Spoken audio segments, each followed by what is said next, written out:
Hello, everyone. How's it going? Hopefully, you guys are hearing me all right. It's been a while since we've done one of these, so I'm just kind of getting everything up and running. But I think we're all set. Let's see who all's in chat. We got Gons in here. We got Everett Farm saying it's Jover. It's not even Monday yet. Can't be saying it's Jover when the event hasn't even started. We got CJ's in here. We got Misty in here. We got Mark in here. We got Anita. How's the her looking? We are going to talk about that later in this stream. We got Logan in here. Weather. Logan saying your weather apps, including Weather Underground, aren't calling for anything in Illinois tomorrow. Very confusing. We can take a look towards the end of the stream. I'm kind of reserving a little bit of time for the end of the stream for questions. So if you guys have any specific areas you want me to take a look at, we can take a look at those. We got Jam Natos in here. We got the whole squad pulling up. We got Carson's in here. How's it going, Carson? Good to see you. Let me see if I remember how to switch to my face cam. Hi guys. How's it going, everyone? Hope you're all doing well on this nice Sunday morning. We got quite a bit of weather to discuss. If you guys have been following me around on Twitter, or if you've just been on the weather social media world within the past week, we have some storms coming, and it looks like it could be a pretty nasty day of severe weather. So in this stream, we're going to take some time to kind of break down the forecast for you guys. We're going to go through each ingredient. We're going to go through the different scenarios that we could see tomorrow, because right now that's kind of up in the air of what exactly the storms are going to be like. There's a lot of disagreement between the models. So we're going to look at the two scenarios that I think look the most likely, and we're just going to have a good old time looking at the weather. Hopefully you guys learn a thing or two throughout this stream, and you guys are maybe prepared to get out and try forecasting a little bit on your own, because I'm going to give you guys kind of the my four kind of bullet points that I look for when forecasting severe weather. Who else we got in chat? We got Hellfire Zombie from Oak Creek. Good to see ya. Got Brotherhood in here. Yeah, this could be we got a good crowd pulling up today for this Wisco-Weather stream. It's pretty fun to be back here. It's been our last Wisco-Weather stream was what, July, August last year. So it's been a while since we've sat down and looked at a forecast, but this day coming up tomorrow, worthy of sitting down and talking about for a while. So I think that's enough flapping my gums, and I think it's time we start digging in. And of course, right as I'm saying this, I get a notification on my phone about severe weather tomorrow from My Radar. Thank you, My Radar. Appreciate it. So, all right, let me open up my slides here. Let's see. 5-inch hail was the max in Texas with the mesoscale stuff. Yeah, Texas has been very, very busy these past few days. They've had some of my friends were down there chasing the mesoscale fun with all the outflow boundaries and the dry lines down there. So they had their fun destroying their windshields, but now it's the Midwest's turn to get some storms. Actually, before we get into looking at some of the the models here, I want to start off by just kind of looking at what's going on out there right now. We're going to take a quick moment to look through the environment today, because what happens today is kind of going to set up how tomorrow is going to go. So we're just going to take a quick look at satellite and kind of see how the environment is shaping up right now. And I mean, as you can see out there, you can see that big bowling ball of a low sitting over the Nevada, Utah, Idaho area, kind of the western United States. That's going to be our area that we're going to be watching. That's going to be working its way eastward here throughout tonight and bringing our severe weather tomorrow. I mean, and on top of that, you can already see we have those high dew points already pulling into the Great Plains. That's supporting that severe weather risk that we have out there today. You can see if we go to the day one outlook, we have that big slight risk extending all the way up from Montana down into Texas. So day one of this stretch of severe weather, we already have a very, very large severe weather risk associated with this storm system. Not as high end as what we're kind of expecting tomorrow, but still definitely a setting the stage for how our storms tomorrow could behave. We got Northern Illinois looks interesting tomorrow. Enlarged hodos. Yeah, in my later in the stream, I have a section about the hodographs that we're going to talk about when we go through the wind shear that's supporting the severe weather risk for tomorrow. But you can already see we have those high dew points extending up through North Dakota here. That's going to be setting the stage for what's going to happen tomorrow as this storm system continues to work its way eastward. And if we go over to the wind sun data from our RAP, you can see we already have that strong trough working its way on in here. This is our trough that's going to be fueling that severe weather, the main driving force behind it. You can see it's already pretty potent. We have those very, very high wind speeds sitting right in that jet core. What is that? That's 80, 100 knots right there. So pretty strong storm system that's working its way on in here. But without further ado, that's enough of today. You're getting the picture. The stage is being set right now for what's going to happen tomorrow, and that's what we're going to dive into. You can see tomorrow, this is the region of concern. We have that big moderate risk area extending from central Wisconsin out towards southeastern Minnesota, including parts of central Minnesota, then extending down into Iowa. Very, very big moderate risk area. I believe it includes Minneapolis. I think Madison's right on the edge of it here. I know La Crosse is kind of dead center right in there. Des Moines is going to be sitting right in the southern edge of that moderate risk. Then we have that enhanced risk area that extends beyond our moderate almost to Lake Michigan. You can see Milwaukee is sitting just on the very edge of that enhanced risk area. Green Bay as well. So very, very big region of severe weather extending, not even the enhanced and moderate, but we have that marginal extending all the way down to the Mexican border. Then we also have our slight risk that extends up towards the Canadian border. So very large area at play here for severe weather, spanning from border to border. Canada, all the way down to Mexico, we have that severe weather risk. If we go towards what we're expecting for damaging winds, you can see we don't have a significant outline. I wouldn't be surprised if they add one within the next update, but we'll have to see, just because the models over the past day, yesterday and today, have been supporting a pretty good squall line. So I wouldn't be surprised to see a significant contour be added for a damaging wind risk.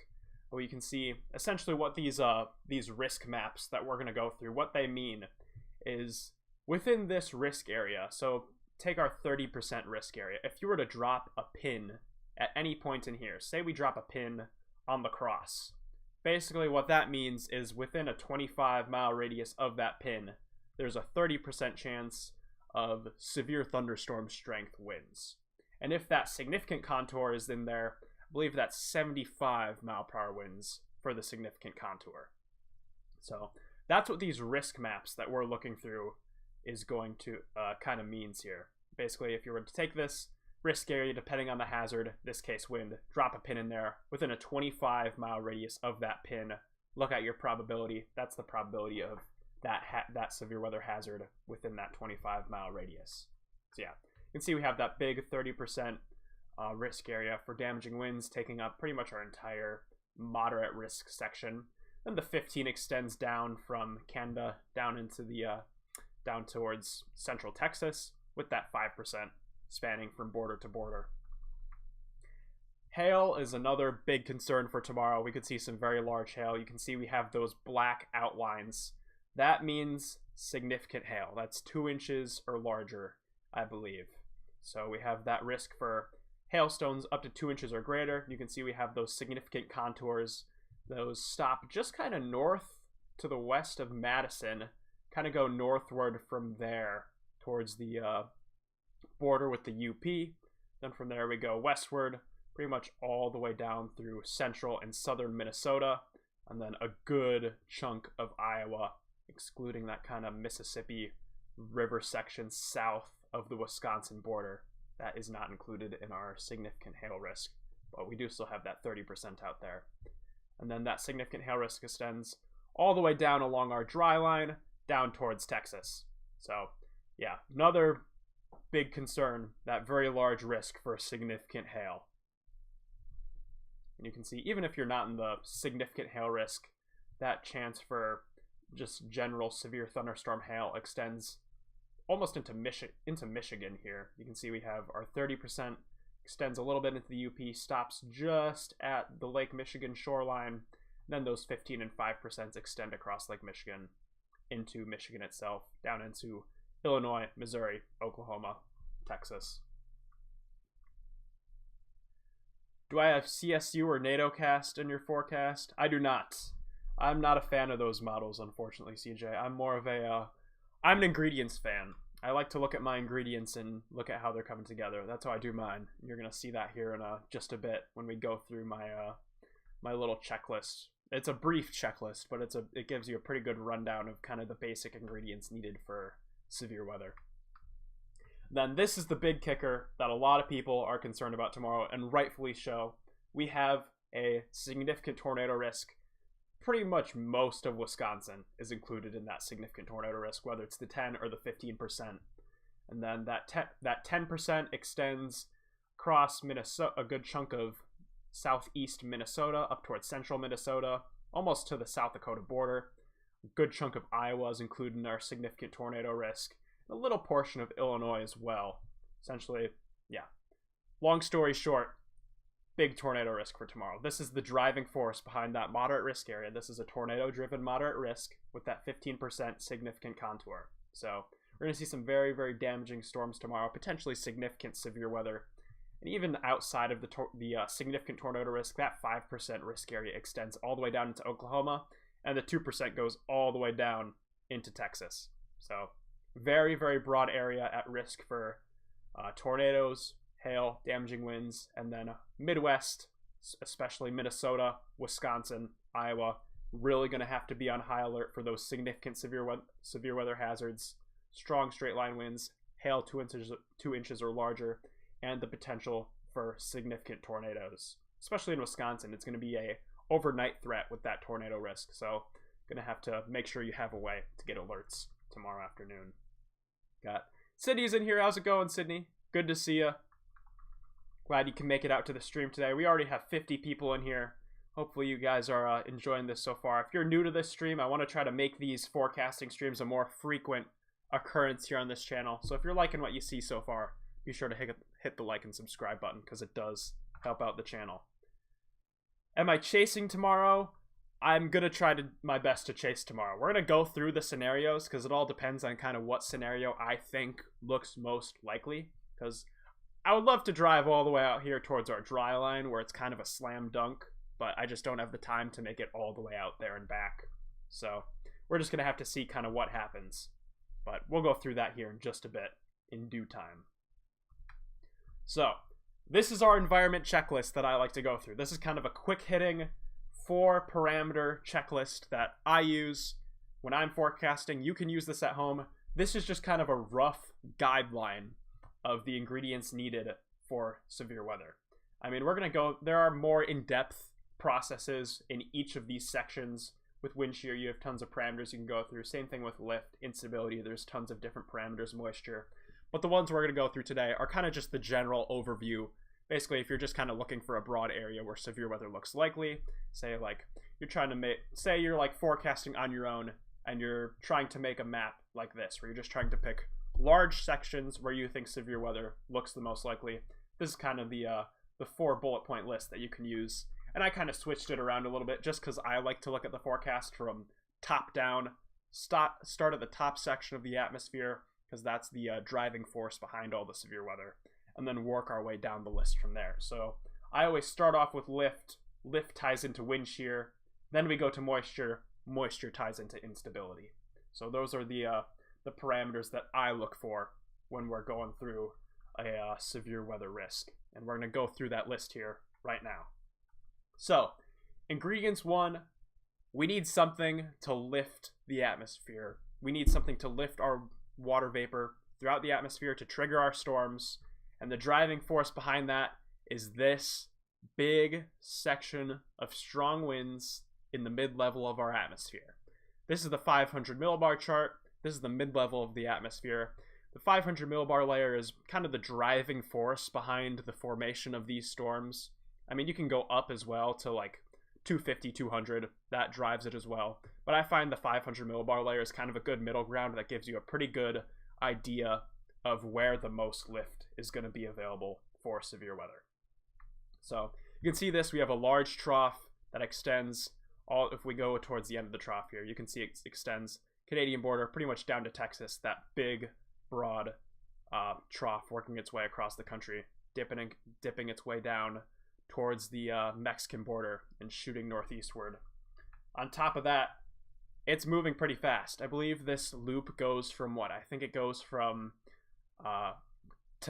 goes throughout today. So we have throughout today included in here. And then it ends at 7 p.m. on Monday.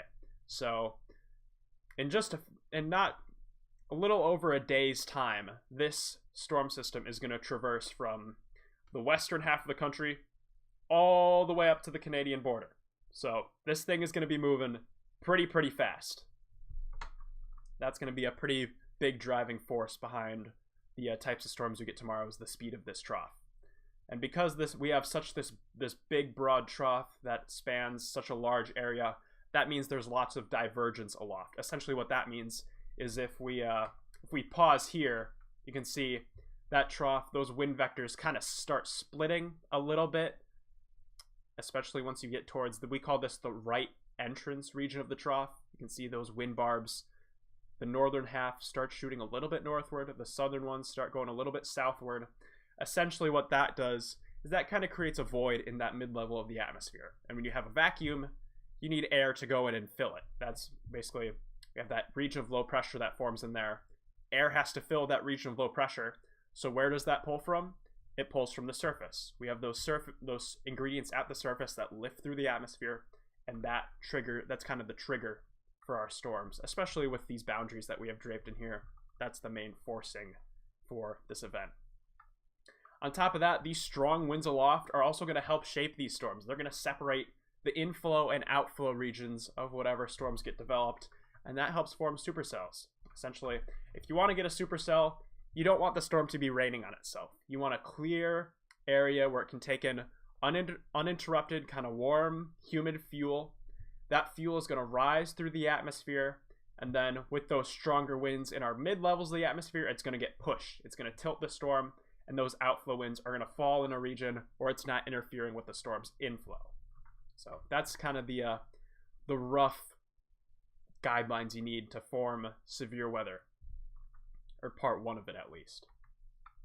Ingredient 2 is wind shear. To get a look at this, we're going to go down a layer to 850, the low-level jet, which is just off the surface. And you can see very very strong low-level jet ripping at almost 70 knots. So you can see we have those changes of speed with winds as you change altitude. I believe in the previous slide, the winds aloft were around 50 knots. So these are a little bit faster, closer to the surface.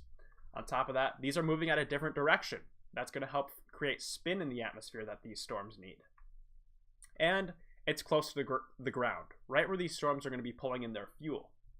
So if we look, these are kind of the two parameters that I like to look at for wind shear. You can look at other parameters. Essentially, before we do that, I should probably explain what wind shear is.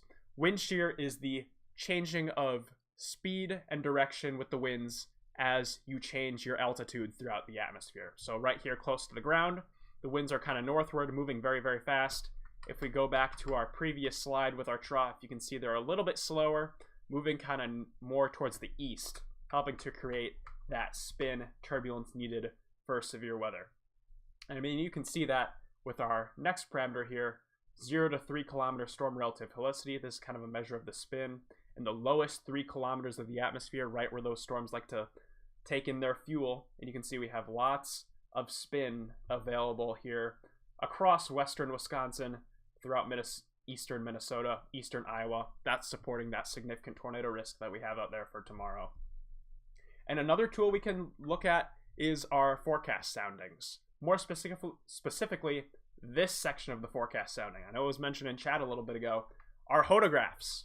These are a great tool to use to look at how much wind shear is available to fuel these storms. And you can see this is a forecast sounding. I pulled this one last night just north of Dubuque, kind of right along the Wisconsin-Iowa border, very far southwest Wisconsin. And you can see lots of curving in our hodograph. Essentially what the hodograph does is it plots the wind speed and the direction of the winds as you go out through the different layers of the atmosphere. So you can see this is the surface right here.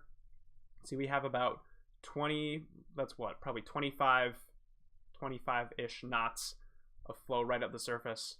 And then as it goes up, it curves to a different direction, increases in speed, helping to shape the low levels of our storm.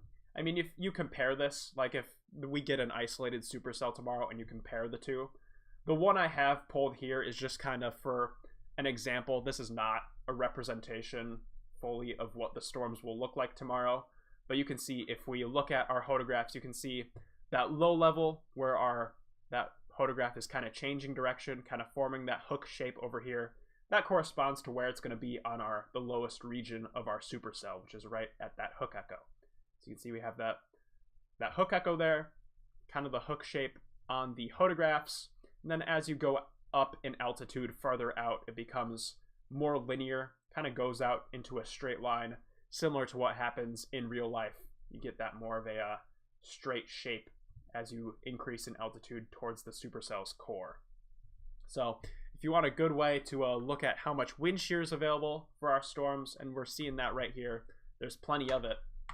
You can go, our two parameters that you can use are kind of looking at the low-level jet. When you have a strong low-level jet, that's kind of a good indicator that you're going to have a more turning with winds as you increase in altitude, especially towards the surface where our storms like to take in their fuel. They're going to be able to get that kind of hook shape a bit easier with those stronger low-level jets.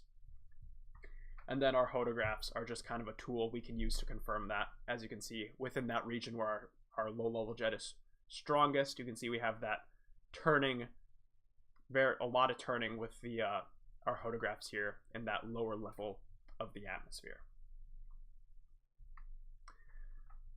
Ingredient 3, we need moisture. We need some type of water vapor in the atmosphere to get our storms going. And you can see we got a lot of it. We got a very large warm sector that spans from North Dakota all the way down to the Gulf of Mexico. I mean, it's a very, very broad warm sector here, which is why we have such a large risk for severe weather, including that moderate risk area and our marginal and slight that extends all the way down to Texas. And those dew points throughout the warm sector are generally, for severe weather, you want dew points to be 55 or greater. Generally 60 is kind of the sweet spot.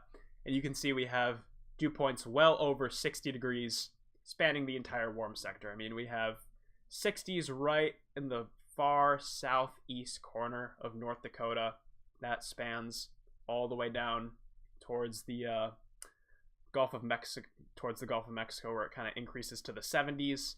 And then where our moderate risk area we're looking at is we have plenty of moisture available, 63 degree dew points, 66, 65. And then that pretty sharp dry line drape down from Iowa down through Texas. That's going to be one of the triggering mechanisms for storms tomorrow. Another factor with our moisture is it's going to kind of determine how much fuel is available for our storms. We call that instability. And you can see, generally for severe weather, you want, or the parameter we're looking at is surface-based CAPE. That stands for convective available potential energy. That's how much energy is available in the atmosphere that can be turned into convection. And you can see we have, generally for severe weather, you want CAPE values around 500. You can get severe weather. We're well beyond that. You can see we have CAPE values around 2,000 in Iowa, over 3,000 here up in Minnesota, looping back into South Dakota. And then as we get towards Wisconsin, you can see those CAPE values are still around 1,000, approaching the 2,000s. But the main factor with this is that fuel is going to be, one, it's a very large region, a very large fuel source for these storms, so they're going to be able to persist for a long time. Because it's such a large fuel source with a lot of CAPE available, that cape is gonna kind of linger even into the overnight hours.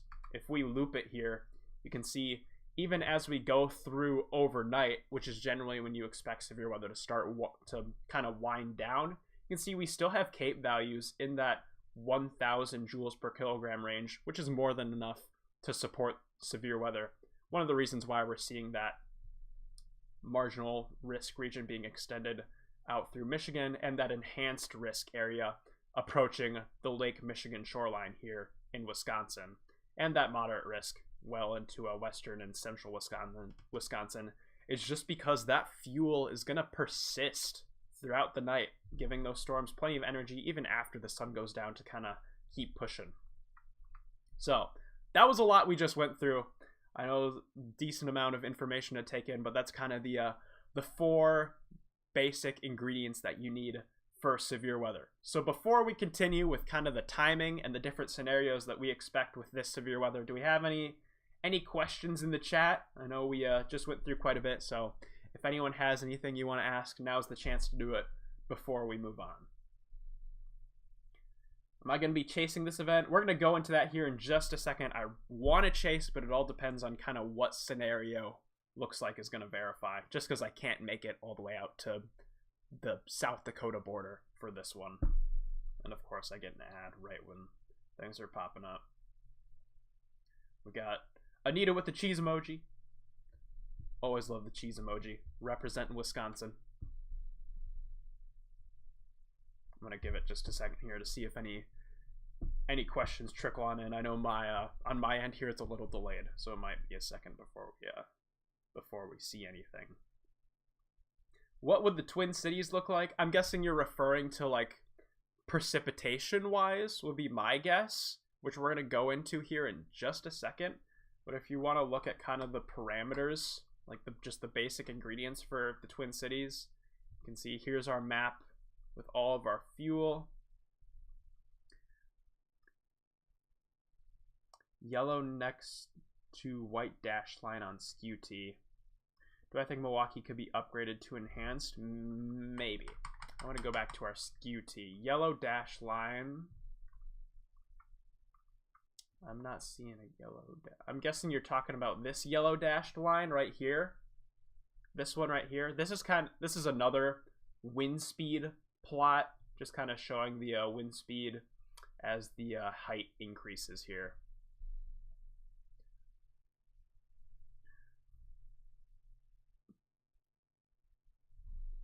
Just wondering about the Michigan shoreline, northeast Illinois. Yeah, that area is still like on the edge of our significant severe weather risk, but it's kind of on the lower end. It's definitely going to be something to note, but just be ready just in case something does happen. Do I think Madison could be in a moderate risk in future outlooks? Let's see where Madison is exactly within the risk area, because I don't have the cities turned on for our risk areas. Let's take a look here. So if we go to Storm Prediction Center cities, Madison's sitting right around here, so it's just on the very edge of the moderate. Maybe they, depending on, we're going to go through the different scenarios here in a second, but one of our scenarios does support kind of severe weather in this eastern section of Iowa moving northeast towards Wisconsin. If that scenario looks like it's going to verify, maybe they'll push that moderate a bit, but I'm pretty sure it's going to stay fairly locked into where it is. Maybe it'll move around a little bit, but I think that edge of the moderate is going to kind of stay right there. Can you give a timeline of when it could hit parts of Wisconsin?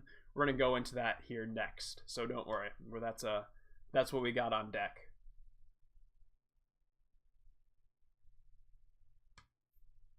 All right. Let's see. I just got a message somewhere. I don't know who's messaging me. But all right, let's keep on rolling.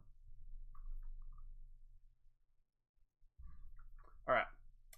We're going to go through kind of the locations of where storms look like they're going to be likely tomorrow. Curious why you use the RAP model as opposed to the NAM or the NAM nest. The main reason I'm using the RAP is just because the I did use the NAM nest in kind of the later section that we're going to go through here, but the wrap has been kind of struggling lately. It's basically that the wrap has a problem where it's a little overly moist and also slightly cooler than all the other models. I know yesterday the NAM was running 10 degrees colder than every other model, which that's not going to give you a very good output of kind of what storms are going to do. I did use the NAM nest here because the wrap has caught up a bit and I think is showing it's showing a more accurate representation of one of the scenarios that looks likely for tomorrow. But that's why I'm using the wrap. I just think it has a better handle on the overall environment. And then the NAM nest has a pretty good display of one of the storm scenarios that we are going to look at. But essentially, going back to our different locations of where we're looking for storms in our moderate risk area, one of the main targets that I know a lot of storm chasers have their eye on, I know a lot of meteorologists are watching, is the surface low up here with that dry line draped through Iowa, our warm front extending up through Minnesota, throughout northern Wisconsin.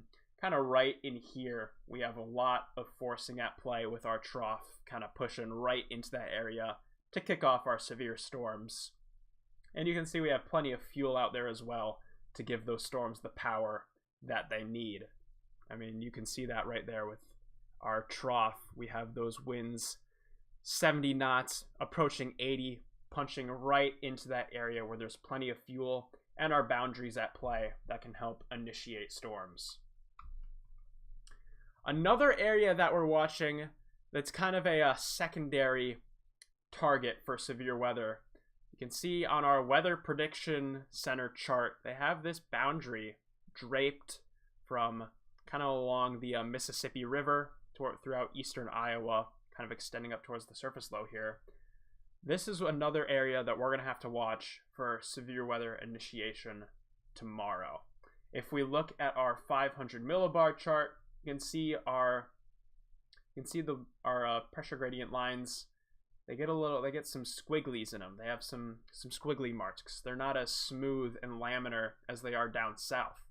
And what that means is there could be a shortwave embedded within this trough. What a shortwave is, it's a small localized area of disturbance within the broad troughing system. I mean, you can see that here. We have those signals for a shortwave. Let me go, can I pull up my laser pointer here? Let's see. There we go. You can see we have those signals for a shortwave kind of on the nose of our trough here, right near where that boundary is located. So that could be another point where we could see an area of storms fire off. This is the main target I'd be looking for if I were chasing, just because it's kind of in an area where I can get to and get back in time, just because I have other stuff I got to do after the chase that I would like to not be having 2 hours of sleep for. So that's kind of the second target that we're looking for severe weather. Our kind of pseudo warm front boundary sitting right here, paired with that shortwave kind of smaller scale disturbance within the trough. Corey's in here. Corey, were you the one messaging me? I'm sorry, I don't have my messages open here. I might be able to pull them up here, but it's good to see you, Corey. Glad you can make it out to the stream. Sorry, I just saw them here. Here, we can pull these up here towards the end of the stream once we to get really specific with cities as we're going through timing, but Corey just sent me the more zoomed in maps. I appreciate it, Corey. Glad to see you in here. If you're gonna be, Corey, you're gonna be out chasing tomorrow? I'm assuming you might be, because I know you're kind of sitting right at the very edge of that moderate. But going forward in time, here's one of the scenarios that we're looking for, playing with our surface low, dry line, troughing nose interaction here. You can see around 1 p.m. we're probably going to see storms fire pretty early in the day tomorrow, mainly just because we have so much forcing at play with that really large, broad trough, especially with those sharp boundaries. Around 1 p.m., this model has storms initiating. I would say that's fairly consistent with kind of what I'm thinking, especially with what we've seen in previous events this year that are kind of similar with the large troughs. Those are pretty good at kicking off storms fairly early. So you can see those along the South Dakota, Minnesota, Iowa border. I see we just got a super chat from Smokin' Jokin', $10 super chat. I appreciate that. Really, really appreciate it. Your support like that makes these streams and the chases coming up possible. Can we get some W's in chat for Smokin' Jokin'? Let's spam some W's in there. But yeah, going back to the storms, around 1 p.m., maybe a little bit later, 1 or 2 p.m., start to see the first signs of storms beginning to initiate along our surface low, dry line, warm front, getting fueled by that strong trough that's punching right into that region. 4 p.m., we'll see those storms beginning to mature into supercells as they take their time. I think I'm using the Nam Nest for this one just because it has a good handle on this scenario, but I do think this one's lagging behind a little bit. The other models around this time have pretty mature storms kind of sitting right along the surface low right in here. So we're going to have to keep an eye on that, but I think around 4 p.m. we'll have some mature storms through southern Minnesota, maybe down into northern Iowa here as the show for the day starts to get going. 7 p.m. we'll start to see our storms kind of line up here. This is one of the things we're concerned about, is when will this line form? Just because we could, this model's kind of, our models have been lagging a bit, which we're going to go over here at the end here. But later in the evening, as we get more and more storms, especially with that strong trough, there's going to be so much forcing at play that we could have a lot of storms along that region. We'll see those start to line up, transition into a squall line. That's going to turn our severe weather risk to more of a damaging wind threat. There still is the tornado potential, but if we do get that large squall line, damaging winds are another concern with some embedded tornadoes in there. And then around midnight, throughout the rest of the overnight hours, kind of a broken squall line spanning up through northern Wisconsin, down through Iowa, starting to move into Wisconsin, and that'll continue overnight, bringing that severe weather risk through Wisconsin.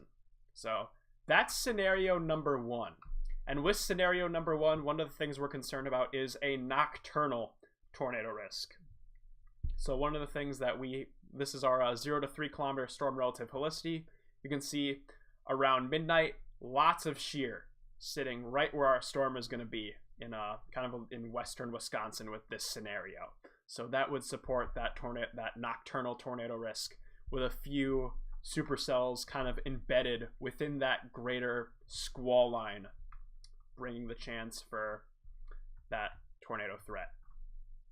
And you can see even out beyond that wind shear continues throughout the rest of eastern Wisconsin. That's why we have that 10% with the significant hatching almost to Lake Michigan, just because there's going to be so much wind shear available for these storms, especially in the lowest 3 kilometers of the atmosphere, that these storms, they're going to have a pretty good boost when it comes to the tornado risk. If they squall out, that's going to hamper it a little bit, but that tornado risk is still going to continue. So next up, we have scenario number 2. This is our second area that we're watching down here. This is more of the conditional severe weather risk, so it's not kind of a slam dunk like we have up here. But if this scenario does come to fruition, that would support a kind of earlier severe weather risk for across southwestern, southern, and southeast Wisconsin. So we're gonna have to keep an eye on this because some of the models have been picking up on this scenario a bit more. And this is kind of the area that I'm watching if I'm gonna be out chasing tomorrow. But around 4 p.m., start to see we'd have the boundary with the Weather Prediction Center had that boundary sitting right in here, and you can see we start to have those signs of some little blips on our composite reflectivity with this model here.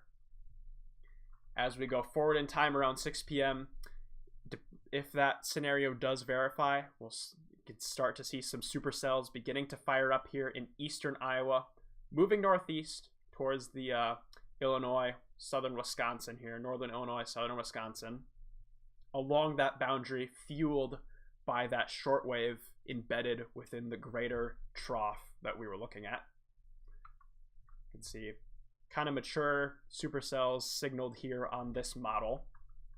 And then by 8 p.m., I believe this is a little too bullish, but you get the point where around 8 p.m., those supercells would start to track through southern Wisconsin. I'm not too sure about this northern extent. That might be a little bullish here, but if this scenario does verify, we could see an earlier severe weather risk in southwest, southern, and southeast Wisconsin from those storms kind of working their way northeastward. So just kind of going back over our scenarios again here really quickly, just kind of some quick bullet points of the general summary here. Scenario 1, storms develop early here in northwest Iowa, southwest Minnesota, southeast South Dakota, and then quickly transition into a squall line fueled by that large trough that's moving right into this region, providing plenty of forcing to get storms going. And then that'll bring a late night severe weather risk for Wisconsin with that significant tornado threat for western Wisconsin. And that it also continues here towards the Lake Michigan shoreline. Scenario 2. Storms might develop a bit later, so it could be a little bit more later in the afternoon if these get going, maybe around 4 or 5 o'clock. These storms are going to be a bit more isolated, and with that environment that we were looking at out there with those higher CAPE values, more isolated storms might increase that severe weather threat a bit more, with that chance for significant hail, strong damaging winds, and significant tornadoes. In the last Storm Prediction Center Outlook update, the Storm Prediction Center did mention that if there are storms that do fire within that open warm sector and they're a bit more isolated, that would support a strong tornado risk. So that's going to be something to look out for.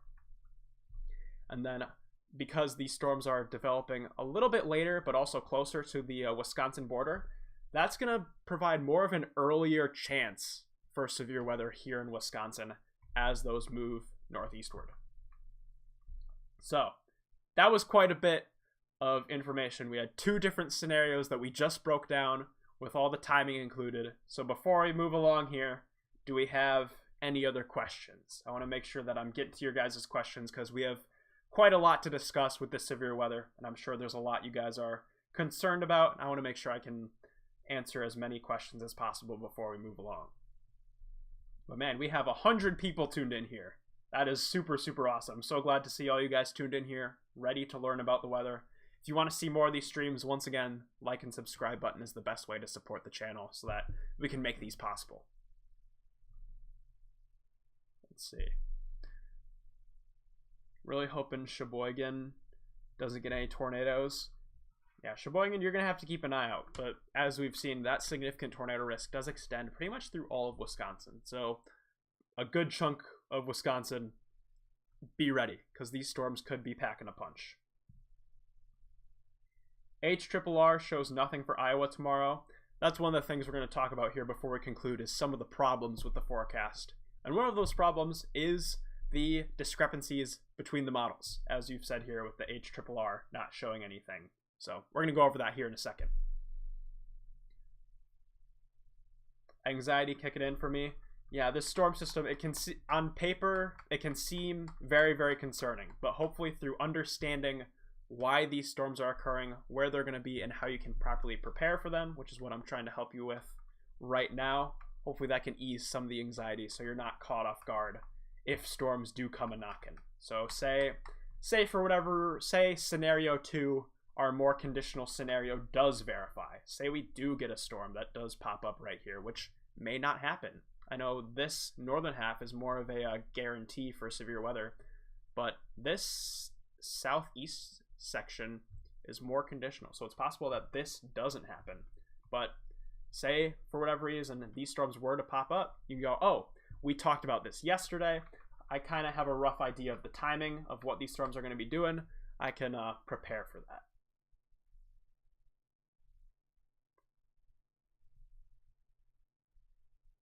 All right. Will I go over Tuesday's threat for the Northeast? We can go over that here before we end the stream. Once we, if people want to go through kind of specific towns that they want to talk about before the stream ends here, I want to, we can look at those.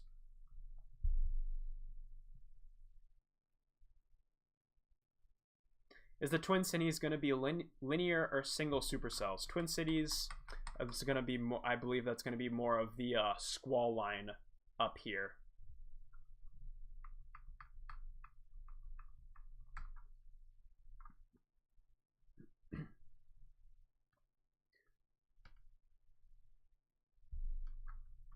All right.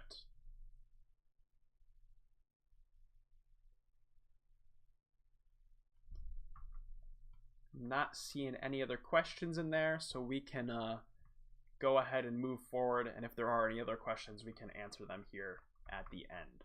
So before we conclude, we're going to talk about some of the possible issues that could hamper the severe weather risk tomorrow. So one of the problems is too much forcing. It's possible that we could get too many storms, especially in this northern region where it's going to be kind of a dead hit with our warm sector and that really strong trough. It's possible that storms, there could be too many of them, and they line up really, really fast, which would lessen the significant tornado risk a little bit, but we would still have that tornado risk, mainly for embedded tornadoes within that squall line. Those tend to be harder to see, little bit trickier to warn since they tend to pop up on radar really, really fast and then they're gone. Sometimes with those QLCS circulations, the really fast ones can touch down and form between radar scans. That's something that can happen every once in a while. It's not super common, but it does happen. So that's one of the factors that could impact the severe weather risk for tomorrow. So much forcing with this large trough that there are just too many storms. They interfere with one another, and we just get a big squall line with that embedded tornado risk. Problem 2, morning storms. Some of the models have those morning showers working their way through as our warm front here lifts northward. With that warm front lifting through, it's possible that that may limit fuel farther to the east on the eastern side of our risk area. There's a pretty good shot that we're going to clear out, but that is something to note that if these morning storms kind of linger around a bit longer than expected, it's possible that that kind of lessens the severe weather risk further to the east. And then problem 3, uncertainty between the models. This is something that's been talked about in chat. This is something that I've mentioned. But you can see that northern half of the target area, pretty high confidence for the supercells and squall line up there. But further to the south, you can see I know this run of the NAM 3K had storms over here. It was just late in the evening around 9 o'clock, so we can go look at that in a second. But a lot of uncertainty between the models with this southeast target. I know the Storm Prediction Center called it out yesterday, saying, hey, if something happens in here, keep an eye on it, because that's going to be that could mean business. But there's just uncertainty between the models on what could evolve, especially down in that southeast section of the risk area. Further to the north, higher confidence of a squall line with maybe a few embedded supercells in there. All right. Could this be a derecho? I don't think this is going to be a derecho. I just don't see this having the longevity to persist for as long as a derecho has to persist for. But yeah, that's kind of what I'm thinking. I'm thinking that we have more of kind of spottier a squall line with those embedded supercells. I just have a hard time seeing this reaching the derecho criteria just because of that lesser risk for significant damaging winds that derechos need. Maybe if they upgrade the damaging wind risk to include that significant contour, maybe. But as of right now, I don't see those derechos, that derecho risk. I'm getting messages again. I believe our day 2 just got updated, so we can go look at that here because we have our new Storm Prediction Center update. Let me switch to my face cam here. I'm gonna pull up the messages Corey just sent me because those have the town names, so we can take a look at kind of specific towns here. Let me see.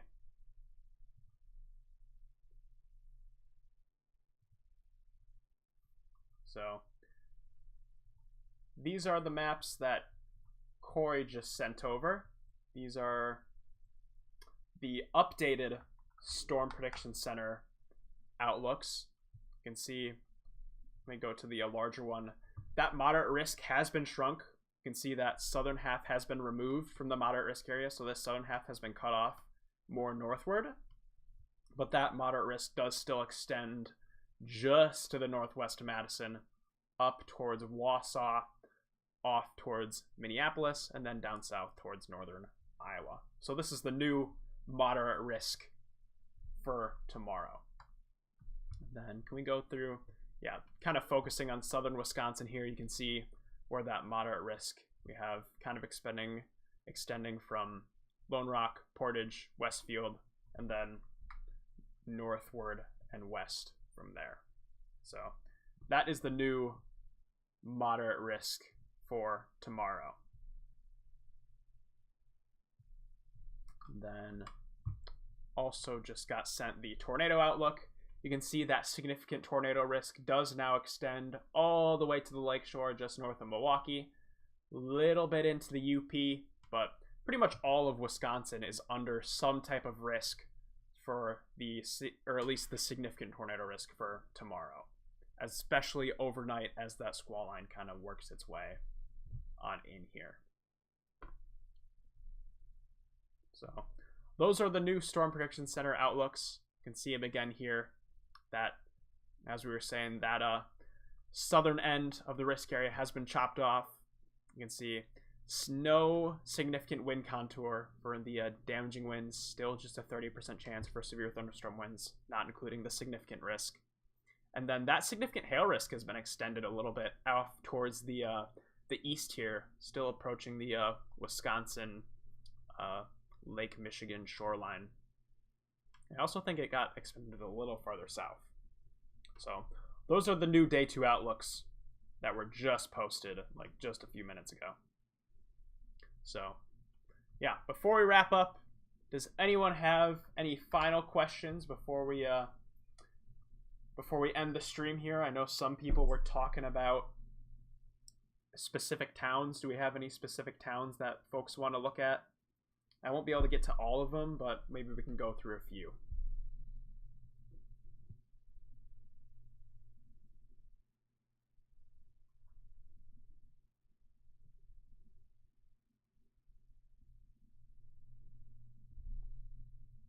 Chance for long track tornadoes in Wisconsin.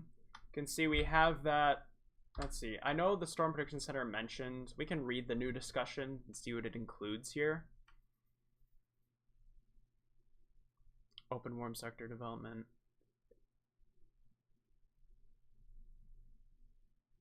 Let's see.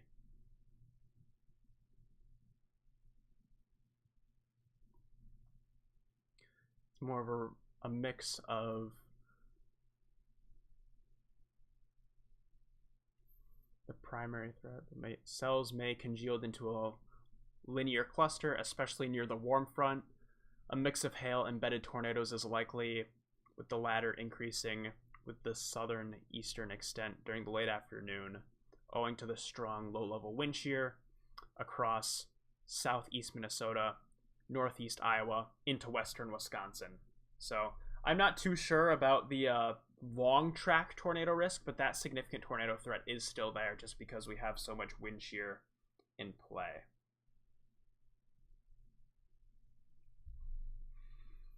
Timing for Wisconsin Rapids. Let's take a look at Wisconsin Rapids here. Sorry, I just got my phone just closed on me. So we'll take a look at Wisconsin Rapids. That's kind of towards the northern half of our risk area. That's right up in here. So with Wisconsin Rapids, I believe that's going to be included with that scenario 1 where we see that squall line kind of develop. So that's going to be an overnight risk for you guys with storms approaching probably around 11 p.m. to midnight. So late night threat for Wisconsin Rapids with that squall line approaching, embedded supercells within that, bringing that potential for a few tornadoes, large hail, strong winds around 11 o'clock, midnight. That's kind of what it looks like as of right now. Could change, so be sure to just stay tuned for updates.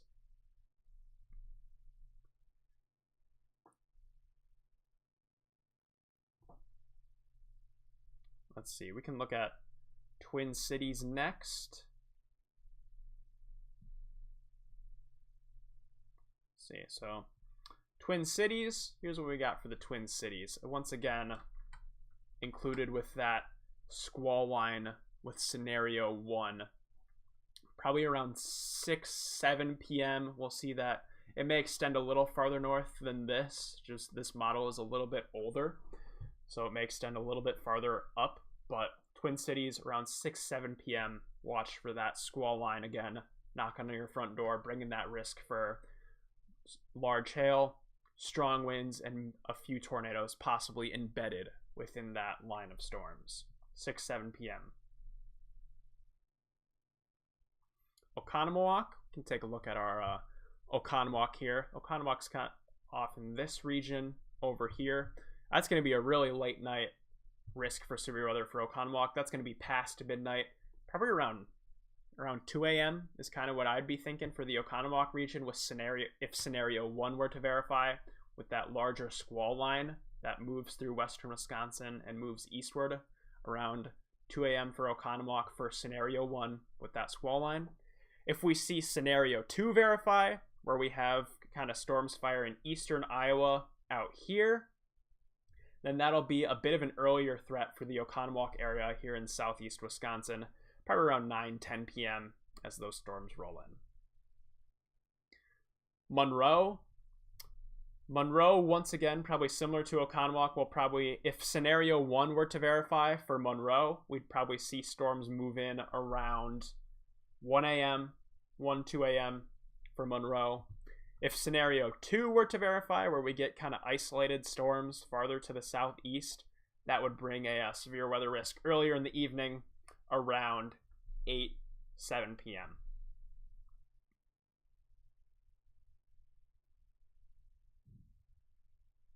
All right. We're going to go through, if there's any like one last town that people want to go through, we have time for kind of one more. So if there's anything else, we can go through that.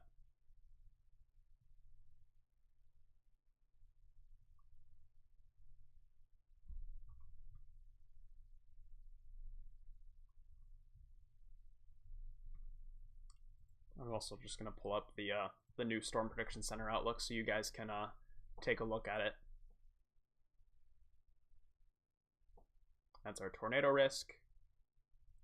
That's wind. That's hail. Dodgeville, you can take a look at Dodgeville here. Dodgeville's sitting kind of right off in here. Yeah, we'll go through Dodgeville and Eau Claire. Those are kind of the last two we'll go through. Yeah, Dodgeville is going to be pretty much the same as Monroe. Similar timing for that. If we have that squall line verify, that's going to be a late night threat, probably around 1-2 a.m. Then if scenario 2 were to verify for Dodgeville, it would be a bit earlier, around 7-8 p.m. Eau Claire is going to be mostly focused on this squall line to the north here.